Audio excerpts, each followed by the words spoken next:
What is up? Mothman here. Today I kind of wanted to talk about a subject that has been kind of floating around, which is like the rumors of the new PSP Portable, which is going to be called the Q-Lite. Now, I wanted to go a little bit into the details of why I'm a little bit disappointed and how I think it's a missed opportunity that Sony could have done a lot more. But anyway, if you're here, I'm Mothman. Don't forget to like, comment, subscribe. Anyway, let's check it out. So there have been many rumors in recent weeks about Sony getting ready to drop a new portable codenamed the Q-Lite. Many people have been speculating that it could potentially be a PS Vita too, but honestly, I think Sony kind of blueballed us on this one.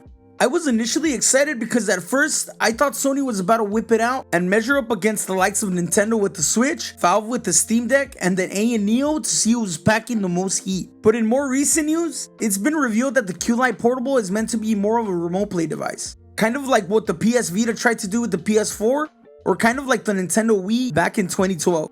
Now, I'm not entirely sure what PlayStation has in the works, but if there was ever a time to release a dedicated PlayStation handheld, it would be now. I think the PS Vita was one of those consoles that came out and wasn't received very well, but it was very way ahead of its time for many reasons. With innovation to its screen, the library of games that were ported from the PS4, as well as console exclusive games, its processing power, and touch controls that made it feel unique and stand out, man, little did we know we weren't quite ready for that yet. I think right now is the perfect time for Sony to capitalize on what seems to be a handheld gaming craze happening right in front of our eyes, which I think is due to two major reasons. Alright. Before I get ahead of myself, what is the gaming craze? Well, I don't know if you've been living under a rock these past couple of years, but if you have, all good. Let me show you what's going on with the retro market. If you don't know, there's been a resurgence in the last couple of years where everyone has been thirsty and horny for a lot of retro things. Yes, I said horny. Y'all be acting like dogs with that price gouging and all. Now, if you haven't seen my last video, I go more in depth on what I think is the best generation of consoles to collect in 2023. I'll leave a link in the bio if you want to check it out. So basically, there's been a retro gaming craze from classic retro games like Nintendo, Sega Genesis, Nintendo 64, and yes, PS2, GameCube, and the original Xbox, in my opinion, count as retro. Sorry guys, we're old as fuck. And this also extends to things like VHS, DVDs, vinyls, first edition base set Pokemon cards, anything nostalgic really. I don't know, I think the pandemic messed us up real good. Anyway, with more people jumping on the retro gaming craze and how ridiculously priced games are becoming, people are slowly turning to other alternatives of accessing classic games through very legal means. More than ever, people are turning to emulators to play their favorite games without having to work them corners.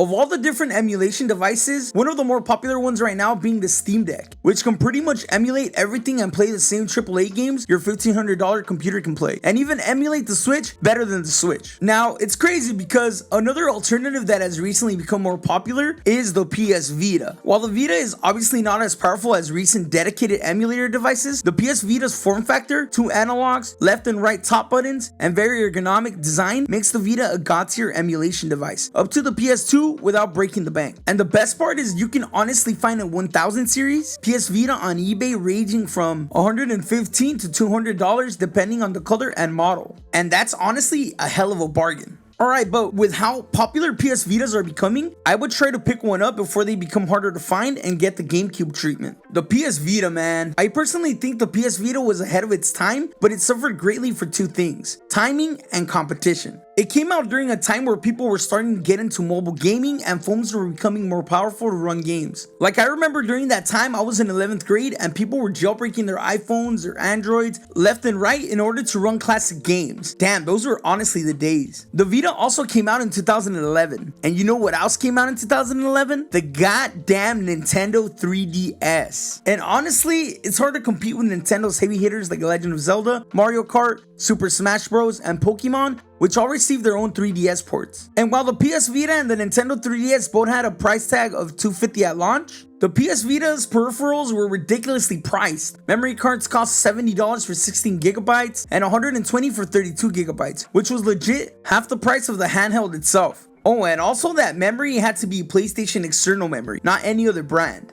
Now, I think if Sony wants to capitalize on the success of the handheld market at the moment, it's a perfect time to release a handheld that can play both PS5 ported games and also handheld exclusive games. I think just like the Steam Deck has found its niche market next to the Switch, I think Sony can replicate the success of their own handheld. Like, I would love to see Ratchet & Clank, Jak and Daxter, and other exclusive titles dominate the handheld landscape. Alright, but what do you guys think of the Q-Lite? Are you disappointed with the rumors, or do you think it will be a good addition to the PS5? Or would you rather see a PS Vita 2? Let me know in the comments below. Don't forget to like, comment, subscribe, and click on the bell to see more memes, playthroughs, reviews, and all things gaming. Peace.